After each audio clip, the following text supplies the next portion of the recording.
آن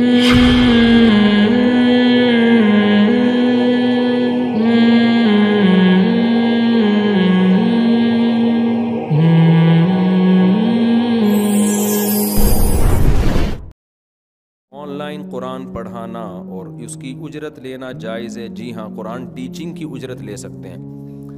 بعض لوگ اس کو بھی ناجائز کہتے ہیں.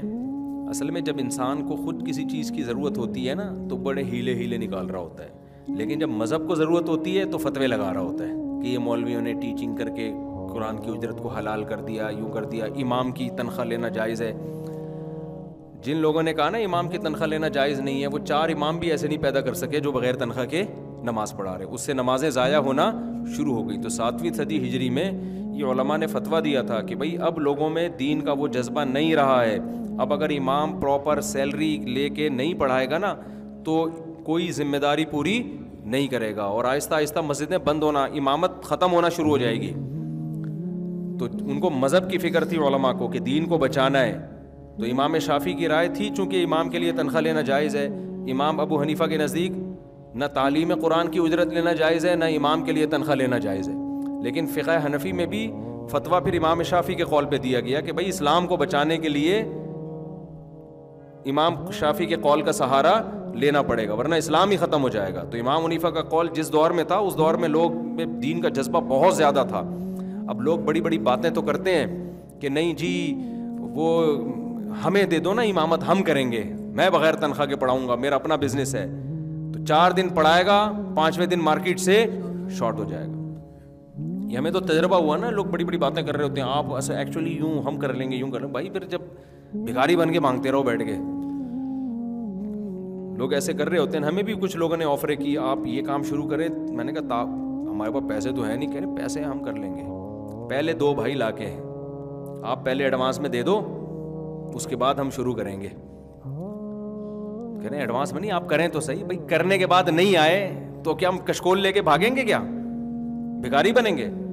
ابھی میں نے گائے خریدی ہے نا، اپنے گھر کے لیے خریدی، بزنس کے لیے نہیں خریدی میں نے. گائے کا دودھ نکل رہا ہے 14 کلو. اب ہمارے گھر کی ریکوائرمنٹ سے وہ زیادہ ہے، باقی دودھ کا کیا کریں؟ اب ظاہر ہے گائے کا روزانہ چارے کا بھی خرچہ، اور گائے پالنے کے لیے ایک ملازم بھی پالنا پڑتا ہے آپ کو، اس کی اپنی تنخواہ. تو میں نے کیلکولیٹ کیا، میں نے کہا تو بہت مہنگا پڑ رہا ہے. تو اس کا حل یہی ہے کہ جو دودھ بچ جائے وہ کیا کرو، بیچ دو بھائی. تو کسٹمر محلے والے آ گئے، 1 کلو ہمیں چاہیے، 1 کلو ہمیں چاہیے. ہم نے کہا ٹھیک ہے ایڈوانس پیسے دے دیں آپ. میں بڑا میں اللہ کا شکر ہے کنجوس نہیں ہوں. میرے دوست احباب سے آپ پوچھ لو، وہ کہیں گے میرے بارے میں انشاءاللہ شہادت دیں گے، اللہ نے چاہا تو، بڑی بات نہیں. وہ کہیں گے یہ بندہ کنجوس نہیں ہے. الحمدللہ معاملات میں میں بہت لچڑ ہوں، معاملات، کیونکہ ہم نے تجربے کر کے دیکھ لیے. یا تو فری پھوکٹ میں 2 دن تو ہم نے بانٹ دیا فری پھوکٹ میں. 2 دن جو گائے کا دودھ نکلا نا وہ دبا کے بانٹا ہے، لے بھائی تو بھی پی لے، لے بھائی. اب تیسرے دن اب بانٹنا شروع کر دیں تو پھر ہم خود بینک میں رکھے ہوئے ہوں گے کسی دن. اتنا پاؤں پھیلاؤ نا جتنا افورڈ کر سکتے ہو. تو گائے خریدی ہے نا، زکوٰۃ میں تھوڑی ملی ہے ہمیں کوئی. تو گائے جب دودھ دے گی تو گائے کا چارہ کبھی کھا کے دیکھو، پتہ چلے گا ایک فیملی کے بجائے جتنا گائے اکیلے کھاتی ہے. پھر ملازم کو بھی تنخواہ دینی ہے. تو ہم نے کہا بزنس کی نیت نہیں ہے، جو ریٹ مارکیٹ میں دودھ کا چل رہا ہے اسی ریٹ پہ ہم کیا کر دیں گے. تو اب بعض لوگ آئے، کمیٹی والے بھی، فلانے بھی، ڈمکانے بھی. تو ٹھیک ہے جی مفتی صاحب 1 کلو ہمارا بھی اپنے خادم کو بول دیں 1 کلو ہمارے یہاں پہنچا دیں. میں نے کہا پہنچا دے گا، پیسے بھی دے دیں آپ. انہوں نے کہا دے دیں گے. میں نے کہا بھائی پیسے پہلے، کیونکہ ہم ٹینشن سے بچنا ہے. ہم نے ٹینشن، مہینہ ختم ہو گیا، پیسے مانگتے پھر رہے ہیں، فون کر رہے ہیں، بھائی اگلا فون نہیں اٹھا رہا ہمارا، تو پھر اور بھی غم ہے زمانے میں محبت کے سوا. تو پاکستان میں تو اصول یہ ہے کہ بھائی ایڈوانس پیسے پکڑو، اس کے بعد پھر دودھ پہنچانا. پھر میں نے کہا اگر گائے نے دودھ دینا بند کر دیا نا تو ہم آپ کے پیسے واپس کر دیں گے. یہ آسان ہے حل. پیسے نکلوانا، ٹینشن، فون کرو، یہ نہیں ہوتا بھائی ہم سے. تو میں نے اس خادم کو بول دیا 1 قطرہ بھی بغیر ایڈوانس پیسوں کے کسی کو دینے کی اجازت نہیں ہے. باقی جو صدقہ کرنا ہوگا وہ ہم اپنی مرضی سے کریں گے نا، وہ آپ کے مشورے تھوڑی کریں گے. جو صدقہ کرنا ہوگا وہ تو میں خود اپنی مرضی سے کروں گا نا، کس کو دینا ہے. آپ تو کسٹمر ہو نا. تو کسٹمر، میں نے ایک واقعہ سنایا تھا، آپ کو یاد ہوگا ایک دفعہ بیان میں، 3-4 سال پہلے کی بات ہے. سعودی عرب میں بڑے کرائسس تھے. تو ہمارے ایک دوست ہیں، وہ سعودیہ میں ہی پیدا ہوئے. تو انہوں نے سوچا کہ میں ہیں اصل بائے بان پاکستانی. تو انہوں نے کہا کہ چلو یار ہم ڈیفینس میں اپنا ایک ہوٹل کھول لیتے ہیں. سعودی عرب میں ذرا حالات بزنس صحیح نہیں ہو رہا. تو ہم ڈیفینس میں کھول لیتے ہیں. تو انہوں نے مجھ سے بھی مشورہ کیا. میں نے کہا بھائی مجھے تو بزنس کا نہیں پتہ یہاں پہ, آپ جو بھی ان کا ہوٹل ہے سعودی عرب میں, تو انہوں نے کیا کیا, یہاں کسی کو ایڈوانس میں پیسے دے دیے ہوٹل بنانے کے نا سارا, اور مجھے بتا رہے تھے کہ میں نے پیسے ایڈوانس میں اس لیے دیے کہ سعودی عرب میں کسی کو ایڈوانس میں دو نا تو وہ آپ کا کام پہلے کرتا ہے. سعودی عرب میں آج کسی نے ویڈیو بھیجی کہ سعودی عرب میں حکومت نے اعلان کیا 3 گھنٹے لائٹ نہیں ہوگی, تو لائٹ بند کرنے کے لیے جب گورنمنٹ کے لوگ آئے ہیں کہ الیکٹرک تو نہیں ہوگا وہاں پہ, ایس الیکٹرک کہہ لیں آپ, سعودی الیکٹرک کہہ لیں, تو جب وہ لوگ آئے ہیں تو جنریٹر ساتھ لے کے آئے تھے کہ پہلے جنریٹر سے, تاکہ جتنی دیر میں بجلی کا کام ہوگا نا جنریٹر کے ذریعے محلے کو بجلی ملتی رہے. نہیں یہ بات سمجھ میں, تاکہ بجلی جائے نہیں. حالانکہ احتیاطاً اعلان بھی کر دیا تھا کہ پھر بھی بجلی دے رہے ہیں. تو وہ کہتے ہیں ہم نے تو وہاں سعودیہ میں دیکھا تھا بھائی اگر آپ کسی کمپنی کو ٹھیکیدار کو ایڈوانس میں پیسے دے تو آپ کا کام پہلے. تو کہہ رہے میں نے ڈیفینس میں کسی آدمی کو ایڈوانس میں پیسے دے دیے ہیں لیکن وہ میرا کام ڈیلے کر رہا ہے. سمجھ میں آئی بات؟ تو میرے ذہن میں اس وقت ایک خیال آیا تھا لیکن میں نے ان کو بتایا نہیں. میں نے کہا بیچارے پریشان ہو جائیں گے. اب میں نے ان کو بتا دیا, وہ اب آئے تھے نا, تو کہہ رہے تھے میرا کام ڈیلے کر رہا ہے, میرا کام دیر سے کر رہا ہے, دوسروں کا پہلے کر رہا ہے, حالانکہ پیسے میں نے پہلے دیے ہیں. تو مجھے اندر سے بہت بعض دفعہ ہنسی آتی ہے جو میں زبان سے ظاہر نہیں کرتا کہ یہ بیچارے اس خوش فہمی میں ہیں کہ آپ کا کام دیر سے کرے گا. یہ کتنے بیوقوف آدمی ہے بیچارہ. او بھائی تم نے جب پیسے دے دیے تو تمہارا کام گیا تیل لینے, کام اس کا باپ بھی نہیں کرے گا. اب یہ خوش فہمی میں ہے کہ میرا کام ہے بھائی دیر سے کرے گا. پاکستان ہے بھائی, آپ کیسی باتیں کر رہے ہو یار. تم پیسے دے رہے ہو, سارے دے دیے تم نے, اور تم کہہ رہے ہو دیر سے کرے گا. ان کو اس پر اشکال ہو رہا ہے کہ جلدی کیوں نہیں کر رہا, میرا تو سب سے پہلے, اور ہمیں اس پر اشکال ہو رہا ہے کہ دیر سے بھی کرنے کی اب کیا ضرورت ہے یار اس کو. کیسے کیسے لوگ ہیں دنیا میں معصوم یار. لیکن میں نے یہ بات ان سے کہی نہیں تھی کیونکہ ایسے نہ گھبرا جائیں بیچارے. اب وہ 4-5 سال بعد میری پرسوں ان سے ملاقات ہوئی, چائے شائے پی. میں نے کہا وہ آپ نے جو پیسے دیے تھے, کہہ رہے ہیں وہ تو بندہ ہی غائب ہے, ڈیلے تو دور کے بعد پیسے لے کے بھاگ گیا. تو میں نے کہا وہ بھاگ گیا, کیا ہو گیا, وہ بھاگ گیا. وہ امام مہدی آئیں گے تو نکلوا سکتے ہیں, اس کے بغیر کوئی بھی نہیں نکالے گا. اور امام مہدی بھی جب نکالیں گے جب باقی, وہ تو بڑے بڑے کرائسس ہیں نا, وہ تو پہلے ان کو پورا کریں گے, آپ کے پیسے کیا ہیں. تو امام مہدی کے آنے پہ بھی امید نہیں ہے کہ آپ کو مل جائیں گے وہ پیسے. تو یہ ہے حساب کتاب. تو یہاں میرے بھائی جب بھی دودھ لینا ہے یا انڈے لینے ہیں, نام انڈے بیچتے ہیں, انڈے تو کھا جاتے ہیں لیکن دودھ تو ضرورت سے بہت زیادہ پیدا ہو رہا ہے نا. ابھی تو اگر آبادی اور ڈبل ہو گئی تو پھر نہیں ہے. تو میں نے پہلے کہہ دیا, اور یہ آپ لوگ کو بھی بتا رہا ہوں کہ معاملات میں بالکل گڑبڑ نہیں کرو. اب آج کل بہت معاملات خراب ہیں. اپنے ٹائم کو, اپنے دماغ کو بچاؤ. اب مفتی طارق مسعود صاحب جناب بیان کے لیے جا رہے ہیں اور دودھ فون کر رہے ہیں, بھائی جان آپ کے پیسے نہیں پہنچے ابھی تک, بھائی جان خدا کا واسطہ دے دو یار, چارہ لے کر آنا ہے, اچھا لگے گا. تو اور بھی زمانے میں غم ہے بھائی, پیسے پکڑا دو. تو یہ ہے, بہت سے لوگوں نے کہا تھا ہمیں دودھ چاہیے, لیکن 4 آدمیوں کے پیسے آئے ہیں تو 4 کلو دودھ جو ہے نا, خادم کو میں نے کہا ان لوگوں کے گھر پہنچا دینا. کتنے ہنسی خوشی زندگی گزر رہی ہے. دیکھو اگر میں نے یہ ایڈوانس میں پیسے نہ لیے ہوتے نا تو میں ایسے ہنس ہنس کے یہ واقعہ نہیں سنا رہا ہوتا. میں سنا رہا ہوتا, اب مجھے ٹینشن کہ 4 کلو گیا, کل 8 کلو جائے گا, پتہ نہیں پیسے آئیں گے کہ نہیں آئیں گے. یہ حساب کتاب. ہمارے ایک دوست نا ٹیوشن پڑھاتے, انگلش پڑھاتے تھے, وہ 7,000 فیس تھی ان کی. یہ بات ہوگی 2008 یا 9 میں. تو جو اچھا ان کے گھر میں پانی, وہ پیٹ ویٹ ان کا خراب رہتا تو پانی خریدتے تھے, وہ اچھا والا پانی نیسلے کا یا ایکوافینا وغیرہ خریدتے تھے. اب کیا ہے کہ جو اسٹوڈنٹ آتے ہیں نا وہ پانی بہت پیتے تھے, تو انہوں نے کیا کیا, وہ پڑھانا چھوڑ دیا, ان کو نکال دیا. میں ایک دن گیا, میں نے کہا یار تم نے ٹیوشن پڑھانا چھوڑ دیا. کہہ رہے ہیں کم بخت 7,000 فیس دے رہے ہیں, 8,000 کا پانی پی رہے ہیں میرے گھر سے آ کے. کہہ رہے فیس 7,000 دے رہے ہیں, پانی کتنے کا پی رہے ہیں. 8,000 کا تو پانی پی جاتے ہیں. اب کہہ رہے میں پانی سے منع بھی نہیں کر سکتا کہ یار پانی تو ایسی چیز نہیں ہے نا کہ منع کرے انسان. تو معاملات میں نا انسان بہت اسٹریس میں جاتا ہے, ڈپریشن میں جاتا ہے. اور معاملات میں نہ دوسرے کا کھاؤ اور نہ اپنے آپ کو ایسا بناؤ کہ دوسرا آپ کو چونا لگا کے چلا جائے, دوسرا آپ کے کھائے. دونوں طرف سے ریلیکس رہو, کسی کے کھاؤ بھی نہیں. گھر والوں کے ساتھ جو شادی شدہ لوگ ہیں نا, وہ اپنا معاملہ اپنی بیوی کے ساتھ ایسا رکھیں, بیگم یہ تمہارے بیسک خرچے ہیں, یہ میرے ذمے ہیں, یہ میں نے پورے کرنے ہیں چاہے کچھ بھی ہو. تو دوسرے کا کھا نہیں رہا نا, اپنی ذمہ داری پوری کر رہا ہے. اور بیگم کو کہاں سے کتنا ملا, کیا ملا, ابا سے کتنا ملا, بھائی نے کتنا دیا, اس کی جیب پہ نظر بولو مت. یہ خاندانی ہونے کی علامت. یہ تمہارا ہیڈیک ہے, تم میں کہاں سے ملا. ہوتا یہ ہے کہ عورت بھی یہ چھپا رہی ہوتی ہے اپنے احساس سے, اپنے میاں سے. اس کو پتہ ہے مانگ لے گا, یہ مانگ لے گا, یہ خرچہ کم کر دے گا. جب اس کو پتہ چلے گا نا کہ اچھا تمہیں تو چمونی آپا بھی اس دن اتنے پیسے دے کے گئی تھیں اور تمہیں تو فلانی بھی دے کے گئی تھی, تو اس کا مطلب پھر یہ گوشت تو اب اپنے پر خرچے پہ خریدو نا. یہ بھی لچڑ ہونے کی علامت. خاندانی بننا چاہتے ہو, بیگم تمہارے پاس کروڑوں ہیں, اربوں ہیں, کہاں سے کیا آ رہا ہے, یہ تمہارا ہیڈیک ہے.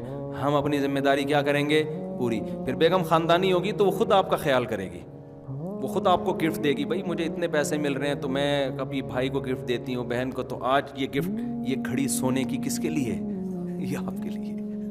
پھر اچھا بھی لگتا ہے, محبت بھی. جہاں دوسرے کی جیب پہ نظر اور اپنی ذمہ داری میں ڈنڈی, وہاں رشتے بھی خراب ہوتے ہیں اور ٹینشنیں بھی پیدا. اور آپ کو ایک بات بتاؤں میں کہ انسان جتنے بھی ڈپریشن میں ہے نا, جب ان کی گوروں نے ہسٹری جمع کی نا, تو ایک ڈپریشن تو ہوتی ہے پیسوں کی کمی کی وجہ سے, لیکن زیادہ تر جو ڈپریشن لوگوں میں ہوئی ہے نا, تعلقات خراب ہونے کی وجہ سے. پیسوں کی کمی برداشت ہو جاتی ہے, لیکن جو ریلیشن خراب ہوتے ہیں نا, دیکھو انسان کو اللہ نے اکیلا نہیں رکھا ہے کہ اکیلا رہے. وہ کچھ جانور ایسے ہوتے ہیں نا, گروپ کی شکل میں رہتے ہیں. چیونٹیاں اکیلی رہتی ہیں یہ لائن بنا کے اور پورے گروپ کی شکل میں. کچھ جانور ایسے جو اکیلے, ان کو کوئی نہیں اس سے کہ دوسرا ان کے ساتھ ہے یا نہیں ہے, اکیلے زندگی گزرتی ہے ان کی. بعض جانور ایسے پورے گروپ کی شکل میں رہتے ہیں. آپ ان کو گروپ سے الگ کرو گے مر جائیں گے. وہ مکوڑے گروپ کی شکل میں, تبھی مکوڑے خوراک کے لیے نکلتے ہیں نا, ایک لال بیگ ان کو الٹا نظر آ جائے نا, کاکروچ, تو ایسا نہیں ہوتا وہ اکیلا ہی گھسیٹ رہا ہے اس کو, یا وہیں گھنا بن کے کھا رہا ہے کہ ابھی موقع ملا بیٹا پیل دے اس کو. فوراً اپنے ساتھیوں کو فون کرے گا وہ. آپ تجربہ کر کے دیکھو, کسی لال بیگ کو الٹو, اور لال بیگ کے لیے کوئی گناہ ہوا ہوتا ہے نا, اللہ اس کو الٹ دیتے ہیں. یہ اتنی بڑی سزا ہے, قیامت آ جاتی ہے, کوئی بخت سیدھا نہیں ہو پاتا وہ. تو یہ پتہ نہیں کچھ سے ہم بچپن میں دیکھتے ہیں, ہم نے کہا یار اس بیچارے سے کوئی گناہ ہوا ہے, تو وہ الٹا ہو کے وہ اتنی ٹانگیں کسی کام کی نہیں اس کی, پھر وہ سیدھا نہیں ہو سکتا وہ. تو یہ اللہ نے دوسری مخلوق کے خوراک کے لیے کیا ہوتا ہے, ورنہ لال بیگ کس کو قریب آنے دے. تو جیسے ہی مکوڑا جاتا ہے وہ ایسا نہیں کرتا کہ چپکے سے کھا لے, دوستوں کو پتہ نہ چلے, بس یار اب تو موج مستی ہے.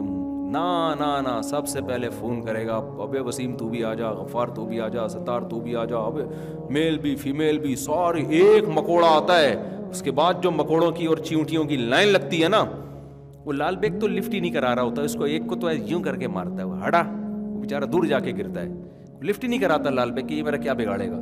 لیکن جو مکوڑوں کی لائن لگتی ہے اور پھر جو سارے اس کو گھسیٹتے ہیں نا, اس کا باپ بھی ان کے بل میں جاتا ہے. پھر مل کے اس سے ناشتہ کرتے ہیں, دوپہر باربیکیو کا رات کو انتظام ہوتا ہے ان کے یہاں. پھر ہو سکتا ہے پینے پلانے کا بھی کوئی سیٹ اپ ہو. ایک گروپ ہے, اگر ایک مکوڑے کو بھی آپ تجربہ کر کے دیکھیں, ہٹا دیں نا, کہیں الگ کر دیں, مر جائے گا وہ. تو نیچر چینج نہیں ہوتی. انسان کو اللہ نے ریلیشن دیے ہیں, فجعلہ نسبا و صہرا. قرآن کہتا ہے نا, نسب والا خاندان بھی, سسرال والا خاندان بھی. اگر ان ریلیشن میں دراڑ پیدا ہو گئی نا, نفرتیں, اتنی ڈپریشن میں جاتا ہے نا انسان, آپ کی سوچ سے بھی زیادہ.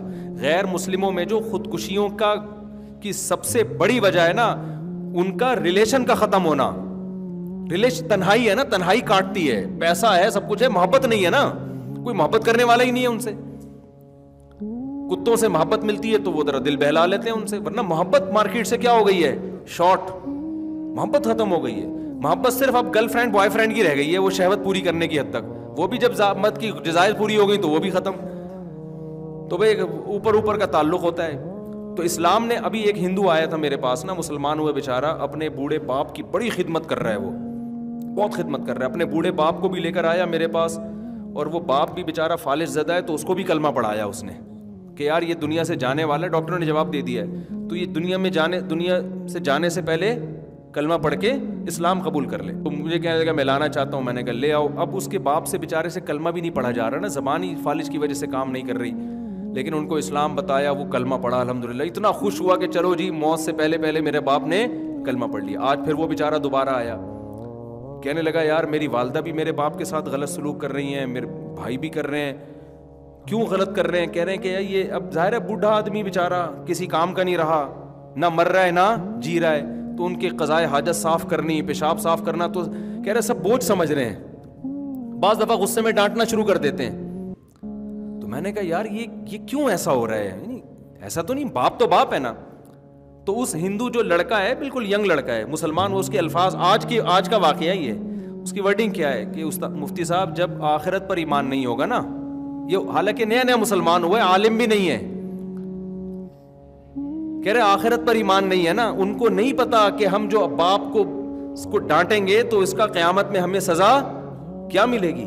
تو میں نے کہا یار دیکھو آخرت پر ایمان کتنی امپورٹنٹ چیز ہے. یہ لڑکا بھی مسلمان ہوا, یہ اپنے اس باپ کی اسلام کی بھی فکر کر رہا ہے, اس کی قضائے حاجت بھی صاف کر رہا ہے, گھر والوں کے تانے بھی سن رہا ہے, لیکن اس کو پتا ہے کہ بھائی ابا کو میں نے اس حال میں اکیلا چھوڑ دیا تو قیامت کے دن میری خیر نہیں ہے. تو ریلیشن اللہ کے تصور کے بغیر بنتا ہی نہیں ہے, ورنہ نچوڑو جب کسی کام کا نہیں ہے تو جان چھڑاؤ. یار یہ کیا مصیبت پال لی ہم نے. کتنے واقعات ایسے ہیں, بعض میں نہیں کہتا سب غیر مسلم ایسے ہوتے ہیں, لیکن بہت سے ایسے واقعات ہیں کہ بوڑھی جو ہے نا بستر پہ لگے ہوئے ہیں, 8 سال ہو گئے 9 سال ہو گئے, اولاد نے تنگ آ کے مار دیا ان کو جان سے. آپ دیکھو سرچ کرو نیٹ پہ آپ کو مل جائے گا, جان سے مار دیا کہ یار کسی طرح جان چھڑاؤ, اب یہ کسی کام کے نہیں رہے. تو یہ ہوتا ہے جب ریلیشن میں دنیا پرستی آ جاتی ہے نا میرے بھائی, تو عورت کہتی ہے شوہر جب تک کما کے دے رہا ہے ٹھیک ہے, جب کمانا ختم کیا اس کمبخت سے جان چھڑاؤ. کتنے بڈھے یہاں آتے ہیں روتے ہوئے کہ ہماری بیگم نے نا ہمیں ساری زندگی نچوڑ لیا, اب ہم کسی کام کے بھی نہیں ہیں, اب بیٹوں کے ساتھ مل کے ہمیں ستاتی ہے. اور بعض دفعہ مرد یہ کام اپنی عورت کے ساتھ کر رہا ہوتا ہے, بیوی کے ساتھ کر رہا ہوتا ہے, اسے کوئی بیماری ہو گئی, کوئی مسئلہ ہو گیا. جو آخرت کا خوف رکھنے والے ہیں ایسے بھی لوگ ہم نے دیکھے, یار بیوی 10 سال سے فالج میں, جوان بیوی کو فالج ہو گیا, شوہر وفا کر رہا ہے اس کے ساتھ, 10 سال بیوی کی بیڈ پہ خدمت کر رہا ہے وہ, یہ ہم نے دیکھا ہے. کیوں بھائی؟ اس کو پتا ہے یار وفا کا تقاضا کیا ہے. گرل فرینڈ تو چھوڑ دیتا ہے آدمی, بیوی کو تھوڑی ایسے چھوڑتا ہے. بھائی اب یہ فالج ہے یا اپاہج ہے یا لکوا ہے یا جو بھی, اب یہ کس کی ٹینشن ہے؟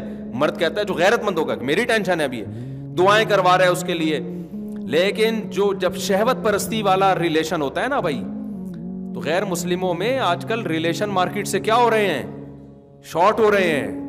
ہو سکتا ہے کسی غیر مسلم کو میری بات پہ غصہ ہے, میرے خلاف کلپ بنا دے, لیکن میں اس غیر مسلم کو دعوت دوں گا, تم آؤ مسلمانوں کی سوسائٹی میں بھی آؤ, اور پھر اپنے سوسائٹی کو دیکھو, تمہیں بہت زیادہ فرق نظر آئے گا.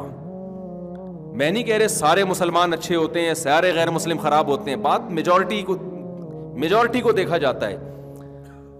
تو آخرت کا خوف ہے. ہمیں پتا ہے بھائی ہم اپنے باپ کو گھر سے نہیں نکال سکتے, ہم اس کو جھڑک بھی نہیں سکتے.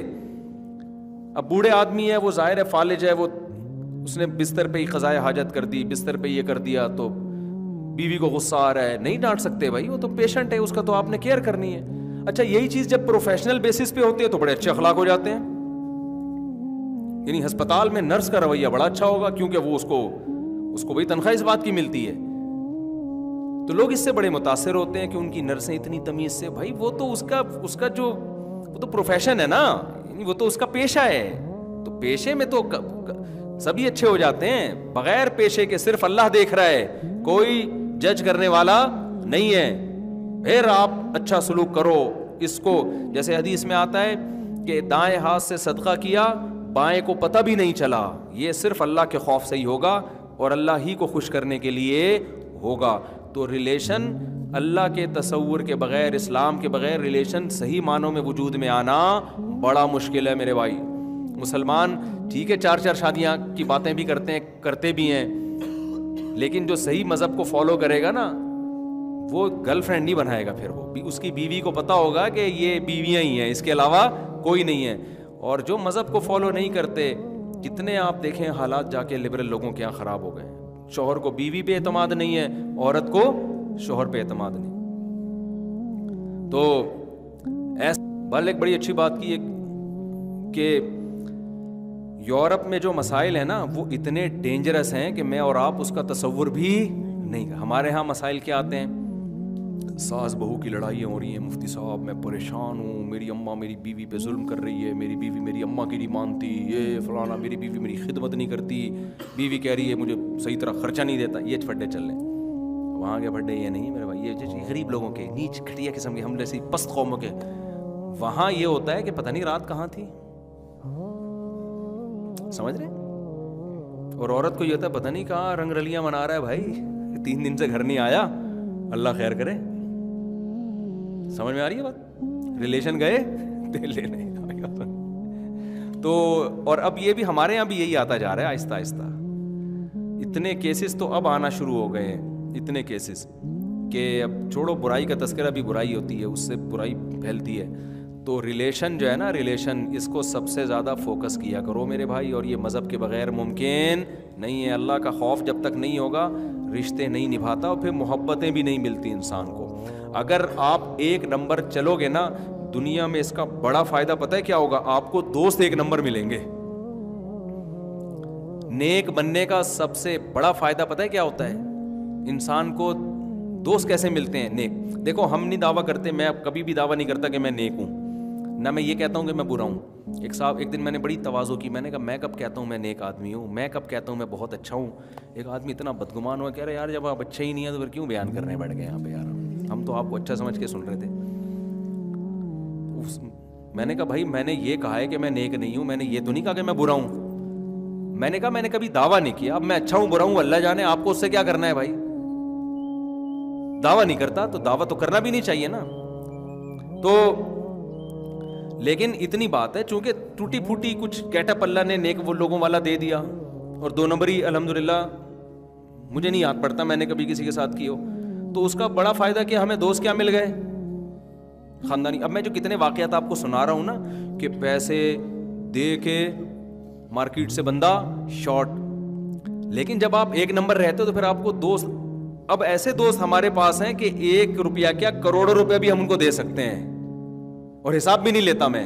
ایسے لوگ بھی ہیں, ایسے خاندانی لوگ ملے ہمیں کہ یار یہ پیسے آپ رکھو, جہاں لگانے لگاؤ, حساب بھی نہیں چاہیے ہمیں, ہمارے پاس, کیونکہ ہمیں پتہ ہے کہ بندہ کہیں نہیں جانے والا. تو جب آدمی 1 نمبر طریقے سے چلتا ہے نا, دوسرے کو آپ پر اعتماد آتا ہے, اور پھر آپ کے ارد گرد 1 نمبر لوگ اکٹھے ہونا شروع ہو جائے. اور آپ اگر چونے لگانے والا, اس کے ادھر سے گھسیٹا ادھر سے گھسیٹا, تو پھر آپ کی قسمت میں ریلیشن بھی ایسی ہی ملتی ہے آپ کو. وہ ادھر رشتے جب کرنے جاتے ہیں, جھوٹ بول کے شادیاں کر رہے ہوتے ہیں نا, تو جھوٹ بول کے آپ شادی کر رہے ہو, آپ سے جھوٹ پہ کہانیاں چل رہی ہوتی ہیں, اور پھر ساری زندگی جھوٹ ہی بولنے پر زندگی گزر جاتی ہے. سچ بولو گے شادی دیر سے ہوگی کیا, خاندانی ہوگی.